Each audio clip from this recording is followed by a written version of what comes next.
ધોરણ 10ના વિદ્યાર્થી મિત્રોનું ફરી એકવાર સ્વાગત છે. વિદ્યાર્થી મિત્રો, આપણે આદેશ નીટ ખૂબ જ સુંદર રીતે શીખી ગયા અને આશા રાખું કે દરેક વિદ્યાર્થીને આદેશ નીટ આવડી ગયા છે. તો હવે આપણે એક બીજી રીત આવે છે લોપની રીત, બરાબર? તો આપણે એનો અભ્યાસ કરવાનો છે. તો હવે પછીના 1-2 લેક્ચરમાં હું તમને લોપની રીતનો જ અભ્યાસ કરાવીશ, તો એ તમને પરફેક્ટ મળે થઈ જશે, બરાબર?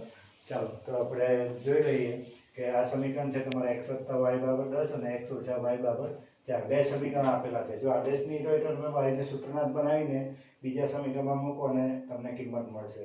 પણ હવે લોપની રીતમાં છે તો જોવાનું છે જે ચલના ચિહ્ન વત્તા ને ઓછા એને આપણે કેન્સલ કરવાનો પ્રયત્ન કરવાનો છે. હવે આ તો બે એક્ઝામ્પલ એવા આપ્યા છે કે ડાયરેક્ટ ચલ તમારા પ્લસ ને માઇનસ છે ઉડી જાય છે. પહેલો એક્ઝામ્પલ છે એટલે તમને સમજાવવા માટે આ રીતનું આપું છું ઉદાહરણ.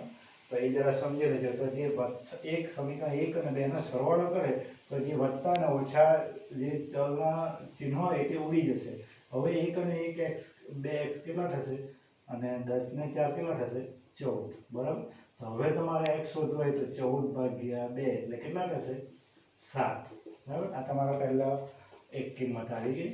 હવે તમે કોઈ પણ એક સમીકરણમાં એની કિંમત મૂકો. x બરાબર કેટલા મૂકતા? 7. x ની જગ્યાએ 7 મૂકીએ. 7 + y = 10.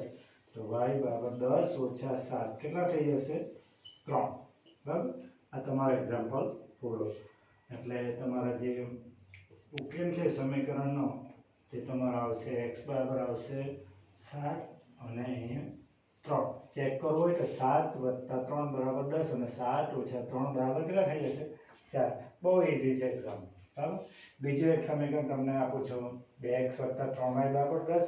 3x - 2y = 5. સમીકરણ 1 અને 2. હવે પહેલી વાત તો તમે કયા ચલને કેન્સલ કરવાનો છે તે જોવાનું. જેનું ચિહ્ન પ્લસ હોય અને બીજાનું માઇનસ હોય તો બંનેના ચિહ્ન અસમાન હોય તો તમે એનો સરવાળો કરો તો એ ઉડી જશે, બરાબર? તો તમારે એક કામ કરવાનું છે કે અહીંયા આપણે સમીકરણ 1 અને 2 માં શું કરીએ? સરવાળો કરતા, બરાબર? વત્તા 3y અને ઓછા 3y અહીં શું થશે? ઉડી જશે, બરાબર? 3 ને 2 કેટલા થઈ જશે? 5x અને 10 ને 5 કેટલા થઈ જશે? 15. માટે x = 15/5 એટલે x કેટલા આવશે? 3. આ તમારા એક કિંમત આવી ગઈ. હવે આપણે પહેલું સમીકરણ લેવું અથવા બીજું સમીકરણ લેવું. તેમાં x ની કિંમત કેટલા મૂકીએ? x ની કિંમત 3 મૂકીએ. બીજા સમીકરણમાં મૂકીએ તો પણ વાંધો નથી. ચાલો, એટલે 2 / 3 વત્તા 3y બરાબર કેટલા? 10. 3 દુ 6 વત્તા 3y બરાબર કેટલા?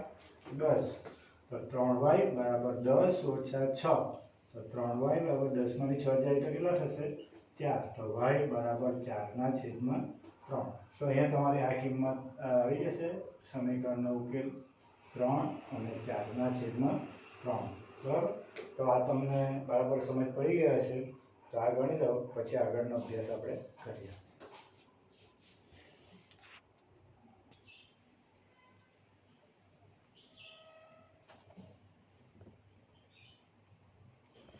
ચાલો વિદ્યાર્થી મિત્રો, આ તમારું સ્વાધ્યાય 3.4 છે. એનો એક્ઝામ ઉદાહરણ છે, પહેલો પ્રશ્ન છે. પણ એમાં એવું કહ્યું છે કે લોપની રીત અને આદેશની રીતે ગણો. બંને રીતે ગણવા કેવી છે, પરંતુ હું તમને લોપની રીતે જ ગણાવું છું. આદેશની રીતે તમે ઘરે પ્રયત્ન કરજો, કારણ કે એ શીખી ગયા છે તમે, તો એ તમને આવડશે, બરાબર? તો આપણે આ એક્ઝામ્પલ છે આપણે લોપની રીતે ગણીએ, બરાબર? હવે આ સમીકરણ 1 અને 2 પછી જે બે એક્ઝામ્પલ ગણાવ્યા તેમાં સહગુણકના જે ચિહ્ન હતા આગળ ચલના એ વત્તા અને ઓછા હતા, તો આપણે ડાયરેક્ટ ઉડાવી દીધું છે. હવે આપણે એમાંથી નક્કી કરવું છે કે કેન્સલ કોને કરવું છે, બરાબર? તો એક કામ કરવું પડશે કે જેનું વત્તા અને ઓછા જો ચિહ્ન કોઈકનું હોય, કોઈ ચલનું, તો એને તમે ઉડાવો તો ચિહ્ન બદલવાની જરૂર પડે નહીં, બરાબર? તો આપણે એક કામ કરીએ કે સમીકરણમાં આ જે છે એમાં y ને કેન્સલ કરવાનો પ્રયત્ન કરીએ. પહેલાં નક્કી કરી લેવું પડશે, બરાબર? હવે y ને જો કેન્સલ કરવું હોય તો એના સહગુણક કેવા હોવા જોઈએ? સરખા હોવા જોઈએ. અહીંયા સહગુણક છે 3 છે, અહીંયા સહગુણક નથી. તો પહેલા એ સરખું કરવું પડશે, બરાબર? તો સમીકરણ 1 ને કેટલા વડે આપણે ગુણીએ? 3 વડે ગુણતા, બરાબર? અને આને 1 વડે ગુણતા. થોડો ખ્યાલ પછી આવશે, આપણે ગુણાકાર કરી લઈએ પછી. એટલે 3x વત્તા 3y બરાબર 15.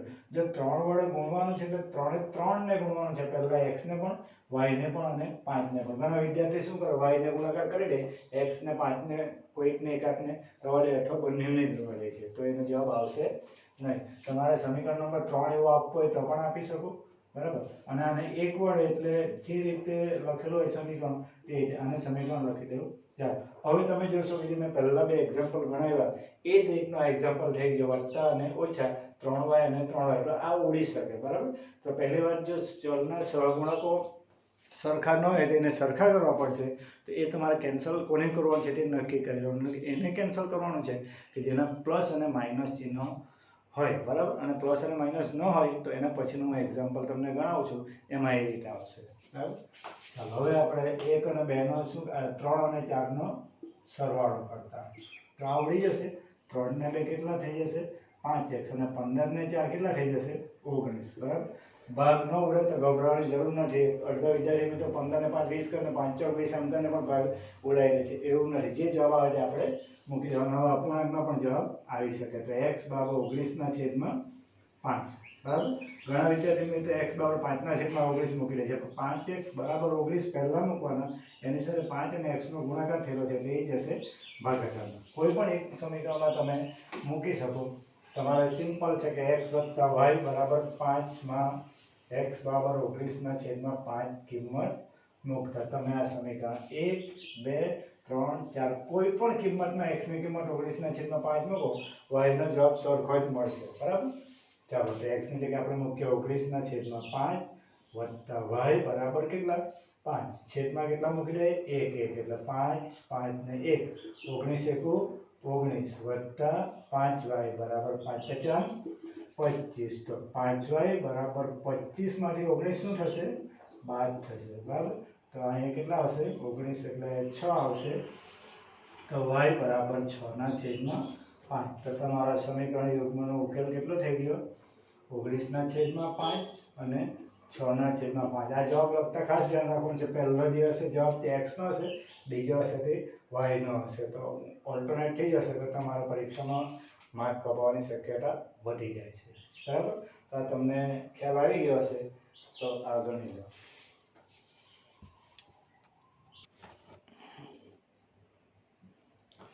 ચાલો હવે આપણે ફરી પાછા આ બે એક્ઝામ્પલ છે અને આપણે લોપની રીતે ઉકેલ એનો શોધીએ, બરાબર.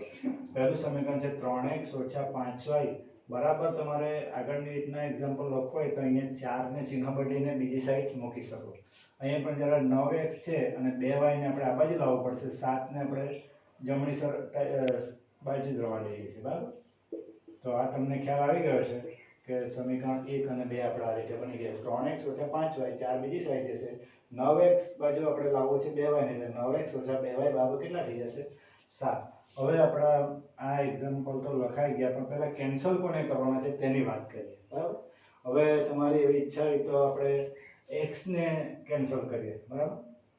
x ને કેન્સલ કરવું હોય તો અહીંયા 9x છે, તો અહીંયા કેટલા x છે 3x છે, તો સમીકરણ 1 ને તમે 3 વડે ગુણશો તો 3 તારી કેટલા થઈ જશે 9, અને આને 1 વડે ગુણશો તો એ કેટલા થઈ જશે 9. તો આ ઉડી શકશે, બરાબર. પણ ચિહ્નનો એક પ્રોબ્લેમ રહેશે, તેની આપણે વાત કરીએ. તો 3 વડે ગુણશો એટલે 3 તારી 9x, 3 5 15 અને 4 તારી 12. ધ્યાન રાખજો 3 3 ની સાથે ગુણાકાર કરવાનો છે, અને આ તો આપણે 1 ની સાથે, એટલે જેવું હોય તેવું લખી દેવું છે. સમીકરણ તમારું 3 છે અને 4 છે. હવે તમે જોશો કે 9x ને 9x સરખા થઈ ગયા છે, બરાબર. પણ જે આગળના એક્ઝામ્પલમાં હતું તેમાં પ્લસ અને માઇનસ હતું એટલે આપણે ઉડાવી દેતા હતા, બરાબર. પરંતુ આમાં 9x અને 9x સમીકરણ 3 અને 4 નો તમે સરવાળો કરશો તો 9 ને વધારે થઈ જશે. તો આના માટે એક બીજું કામ કરવાનું છે કે જે બીજી સંખ્યા છે તેના ચિહ્ન બદલતા, આ એક નવું કામ છે તમારા માટે. ચિહ્ન બદલતા એટલે નીચેની સંખ્યાના બધા ચિહ્નો તે ઊંધા કર્યા છે, વત્તા હોય તો ઓછા, ઓછા હોય તો વત્તા, વત્તા હોય તો ઓછા. હવે તમે જોશો કે 9x ને 9x ઉડી જશે, અને હવે તમે જે નવું ચિહ્ન બદલેલું છે તે લેવું પડશે. 15 અને 2 કેટલા થઈ જશે -13y, અને 12 માંથી 7 જાય તો કેટલા આવશે 5. તો y બરાબર આવશે -5 ના છેદમાં 13, બરાબર. તો આ તમારી એક કિંમત આવી ગઈ છે. ચાલો હવે આપણે બીજો એક એમાંનો જવાબ શોધી કાઢીએ. x y ની કિંમત આપણી આવી ગઈ છે. કોઈ પણ એક સમીકરણ લેવો તમે તો આપણે 3x ઓછા 5y બરાબર 4 માં y બરાબર કેટલા મૂકીએ -5 ના છેદમાં 13 એટલે 3x ઓછા 5 -5 ના છેદમાં 13 y ની જગ્યાએ બરાબર અને બરાબર કેટલા આવવાના 4. હવે અહીં લસા લઈ લેવો પડશે બરાબર. ચાલો એટલે અહીંયા આવશે 3 એકુ 3x આ ઓછા ઓછા શું થઈ જશે વત્તા બરાબર 5 પચામ કેટલા થઈ જશે 25. પહેલા આપણે સાદું રૂપ આપી દઈએ અને છેદમાં કેટલા આવવાના 13 અને બરાબર 4 ના છેદમાં 1. ખ્યાલ આવ્યો. આના ઓછા ઓછા વત્તા 5 પચામ. હવે આપણે જરા લસા લઈ લઈએ 13 1 અને 13 તારી 39x અને વત્તા 25 બરાબર 13 ચોક કેટલા 52 બરાબર.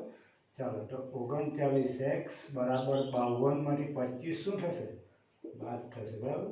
એટલે 39x 12 માંથી 5 જાય તો કેટલા આવશે 7 આવશે અને અહીંયા 4 માંથી 2 જાય તો કેટલા આવશે 2.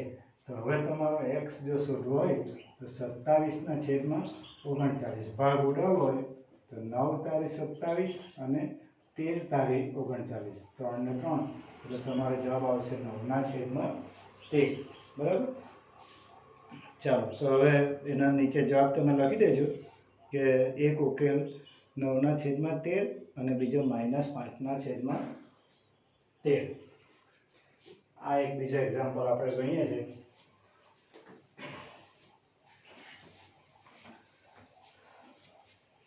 ખ્યાલ આવ્યો વિદ્યાર્થી મિત્રો.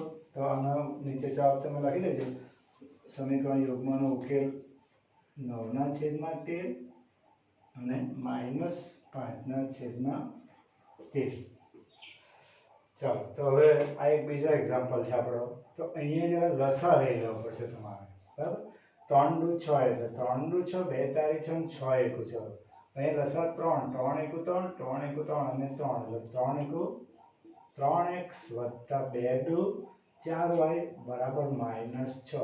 3 એકુ 3x ઓછા y બરાબર 3 તારી કેટલા આવશે 9 બરાબર.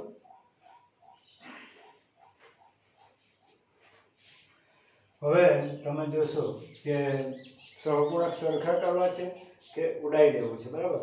આ તમે 3x ને 3x છે આ હમણાં જે ગણ્યું એ રીતનું જ આવ્યું છે કે સહગુણક તો સરખા છે પણ ચિહ્ન પણ સરખા છે. ચિહ્ન જુદા કરવા હોય તો આપણે ચિહ્ન શું કરવું પડશે. આને સમીકરણ નંબર જો તો 1 અને 2 આપો તો પણ વાંધો નથી. અને એક કામ કરીએ છીએ કે આપણે ચિહ્ન બદલતા બરાબર. ચિહ્ન બદલતા એટલે માઇનસ પ્લસ નહીં માઇનસ આ ઉડી જશે 4 માંથી 4 અને 1y એટલે અહીંયા કેટલા થશે 5y અને ઓછા ઓછા 9 ને 6 15. તો y શોધવા હોય તો -15 ભાગ્યા 5 એટલે y બરાબર કેટલા હશે -3 બરાબર. જો તમારે અહીંયા y ને ઉડાવવું હોય તો આને આ સમીકરણને કેટલા વડે ગુણવું પડશે 4 વડે અને 1 વડે તો આ ઉડી જશે અને પહેલા તમને x મળી જશે. જવાબ સરખો જ છે પ્રયત્ન કરી જજો બરાબર.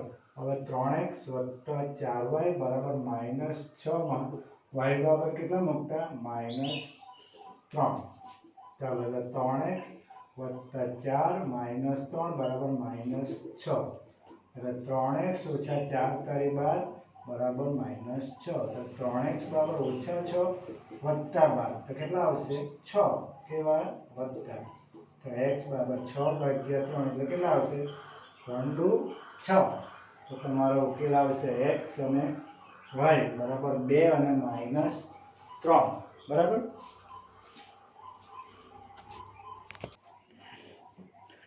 ચાલો વિદ્યાર્થી મિત્રો આજે આપણે લોકની રીતનો ઉકેલ શોધ્યા તો એ રીતના તમને 5 થી 6 એક્ઝામ્પલ આપી દઉં છું. એ તમે જાતે ગણજો અને જો શક્ય હોય તો આદેશની રીતે પણ ઉકેલ શોધવાનો પ્રયત્ન કરજો બરાબર. તો શું થશે તમારી બંને રીત મોડે થઈ જશે. નહીં તો આદેશ નીટ શીખાડે છે અને આજે લોકનીટ શીખશો 2-4 દિવસ થશે તો આદેશ નીટ ભૂલશો અને લોકનીટ શીખી જશો. એ લોપની પછી ક્રેમરની આવશે તો આ બંને ભૂલશો અને ક્રેમરની આવડી જશે. એટલે દરરોજ દરેક રીતનો અભ્યાસ તમારે કરતો રહેવાનો. અને ઘણા વિદ્યાર્થી મિત્રોના ફોન આવે છે, મેસેજ આવે છે કે પરીક્ષામાં શું પૂછાવાનું, પરીક્ષામાં શું પૂછાવાનું, પણ તમને ખબર જ છે આગળ પણ વિડીયોમાં કેવી છે, તમે પૂરેપૂરો વિડીયો જોતા જ નથી, બરાબર. કે જે તમારી એક્ઝામ હોય તે પહેલાંના દિવસ સુધી જે ચાલેલું ચેપ્ટર એ બધા ચેપ્ટરનો અભ્યાસ કરવાનો. હવે પછી ધારો કે આપણી ટેસ્ટ નેક્સ્ટ વીકમાં અથવા 2 વીક પછી હશે તો ત્યારે તમારે તમારું જે ચાલી ગયું છે બહુપદી, આંકડાશાસ્ત્ર અને દ્વિચલ, આ 3 ચેપ્ટરનો અભ્યાસ કરો તો એમાંથી જ પેપર આવશે, બરાબર. તો આ વસ્તુ ખાસ ખ્યાલ રાખવાની. અને MCQમાં કોઈકમાં કદાચ પ્રિન્ટિંગ મિસ્ટેક હોય તો એ મેં તમને ગણાવ્યા જ હોય છે વિડીયોમાં, એમાં જોઈને તમારે નોટમાં ક્લિયર કરી દેવાનું, બરાબર. ચાલો, તો તમારે આ લેસન છે 2x + y = 10 અને 3x + 2y = 17. 3x + 2y = 11, x - 4y = 13, x + 5y = 11 અને 2x - 3y = 9, 2x + 3y = 2 અને 5x + 4y = 3.5 દશાંશ છે. તો આનું જરા સાદુરૂપ પહેલાં આપજો. તમારો દાખલો આવો થશે: 6 તારી 18, 18 ને 5, 23/6 એવું થશે. અને પછી તમારે શું કરવું પડશે? લસા લેવો પડશે, બરાબર. 6 × 5 = 30x, 6 × 24y બરાબર કેટલા? 23. સમજ પડે? આ ડાયરેક્ટ 6 નો લસા લઈને ઉપર ગુણાકાર કરવાનો નથી, પછી તમે ગણશો. 3x - 5y = 3 અને 2x + 3y = -17, 3x + 4y = 12 અને 6x + 8y = 20. આ છેલ્લા એક્ઝામ્પલની જરા વાત કરવાની હતી. તો છેલ્લો એક્ઝામ્પલ જે છે તો દરેકના જવાબ તો તમને મળશે અહીંયા, બરાબર. અને જવાબ સાચા છે કે ખોટા છે ચેક કરવો એટલે તમારે કોઈ પણ સમીકરણમાં x ની અને y ની કિંમત મૂકી દેવાની. ડાબી બાજુ અને જમણી બાજુ સરખી થવી જોઈએ. ધારો કે આમાં તમે કિંમત મૂકશો જે x ની અને y ની, ડાબી બાજુ 17 થશે તો જમણી બાજુ પણ કેટલા થવા જોઈએ? 17, બરાબર. તો એ તમારો જવાબ સાચો હશે. એટલે એ રીતે તમે એનો તાળો મેળવી લેજો. આ એક છઠ્ઠો એક્ઝામ્પલ છે, તમે ગણવા જશો ને તો x ને y બંને ઉડી જશે, બરાબર. જરા નવી રીતનો છે તો એના માટે તમારે એક કામ કરવું પડશે. પહેલા ગણવાનો પ્રયત્ન કરજો તો શું થાય તે ખબર પડશે. એટલે a1/a2 એટલે 3/6 એટલે એ તમારો જવાબ કેટલો આવશે? 1/2. હવે b1/b2 એટલે 4 કેટલા આવશે? 8 એટલે એનો જવાબ આવશે 1/2. અને c1/c2 એટલે 12/20, 3 × 12 અને 5 × 20 એટલે એનો જવાબ આવશે 3/5. તો તમારું અહીંયા આવે છે a1/a2 = b1/b2 is not equal to c1/c2, બરાબર. આવું આવશે તો એનો ઉકેલ મળશે નહીં, બરાબર. તમને આગળ મેં કોષ્ટક દોરીને સમજાવેલું જ છે કે a1/a2 અને b1/b2 તમારા આ જે x ના અને y ના સહગુણકનો ગુણોત્તર છે a1/a2 અને b1/b2 આ સરખા જ આવે છે બંને, 1/2, 1/2. તો આનો ઉકેલ મળશે નહીં. પરીક્ષામાં બોર્ડમાં આ એક્ઝામ્પલ પૂછશે તો તમને ખબર છે કે સાહેબે ગણાવો તેમાં તો x અને y ની કિંમત આવે જ છે. એટલે તમે ગમે તે હિસાબે પ્લસ માઇનસ મૂકીને ગણવાનો પ્રયત્ન કરશો અને જવાબ લાવીને તમે ત્યાં મૂકી આવશો, બરાબર. પણ કોઈક એક્ઝામ્પલ આવા પણ પૂછી, ખાલી તમે બોર્ડની પરીક્ષામાં દાખલો પૂછાયો તમને 2 માર્ક કે 3 માર્કમાં, તો આટલું પણ લખ્યા હોય તો તમારા પૂરેપૂરા 3 માર્ક મળે, બરાબર. એટલે તમારે જરા જોવાનું કે કોઈકમાં ઉડી જાય છે તમે અને ચલને સરખા કરવા જશો ને તો x ને y દરેક બંને વસ્તુ ઉડી જશે. એટલે ખ્યાલ આવી જાય તમને કે આપણે જે કોષ્ટકમાં શીખ્યા છે તેની વાત આવશે. એટલે આ ગુણોત્તર તમારે સરખા બતાવી દેવાના છે. એટલે ગુણોત્તર a1/a2 b1/b2 જો સરખા થશે તો એનો ઉકેલ મળશે નહીં. બસ આટલું લખ્યા હોય તમને પૂરેપૂરા માર્ક મળી જશે, બરાબર. તો આશા રાખું કે તમને આદેશ નીટ અને લોપ નીટ પરફેક્ટ આવડી ગયા છે. આવતીકાલે નેક્સ્ટ લેક્ચરમાં આપણે થોડો વધુ અભ્યાસ કરીશું. Okay, thank you.